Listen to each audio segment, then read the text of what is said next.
বর্তমান প্রতিটা দিন প্রতিটা সকাল শুরু হচ্ছে আমার এই বকুলতলা সাথীদের সাথে। তা চলো আজকে তেমনই একটা দিনের গল্প তোমাদেরকে শোনাই। বকুলতলা সাথীদের সাথে সকালে এই পরিচয় হয় আমার এই যশোর পৌর পার্কে। আর আজকেও তেমন দিন ছিল, শুক্রবার। শুক্রবারে কোনো না কোনো প্রোগ্রাম বকুলতলা সাথীদের সাথে একসাথে করা হয় আমারও। আজকে এই যে প্রোগ্রামে প্রথমে হাঁটা শেষে ব্যায়াম, আর ব্যায়াম শেষে আজকে ছিল খাওয়া দাওয়ার প্রোগ্রাম। আর আজকে প্রোগ্রামে আয়োজন ছিল চিড়া, দই, আম, এগুলাই ছিল। তো এক এক করে দেখে নাও তোমরা আয়োজনে আসলে কি কি ছিল। এখানে প্রথমে চিড়া, দই, মিষ্টি আর সাথে ছিল পাকা আম। তোমাদের দাদাভাই চাকরির সূত্রে এরকম অনেকের সঙ্গেই পরিচয় হয়েছে, কিন্তু যশোরে এসে সব থেকে মনে হয় সুন্দর মুহূর্তগুলো পার করেছি এবং স্মৃতিচারণ হিসেবে ধরেও রাখতে পেরেছি কিছু কিছু মুহূর্ত। আজকের মুহূর্তটাও স্মৃতিচারণ হিসেবে ধরে রাখার জন্য তোমাদেরকে এই যে শেয়ার করা।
শুক্রবার দিনটা শুধু খাওয়া দাওয়া না, শুক্রবার দিনটা থাকে একেবারেই অন্যরকম। হাঁটা শেষে তারপরে যে খাওয়া দাওয়া ছিল, আর তারপরে ছিল গানের আড্ডা। এই যে গানের আড্ডাটা কিন্তু ভীষণভাবে জমে উঠেছে।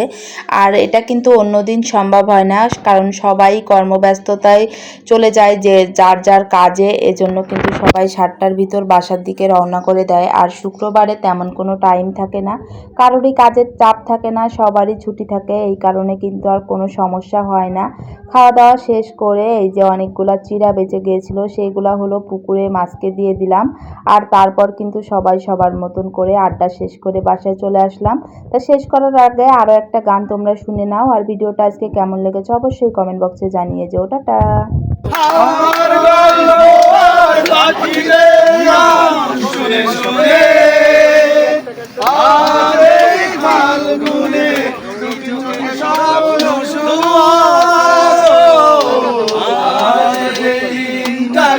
মনের খাতায় লিখে রাখো, আমায় বলবে মনে কাছে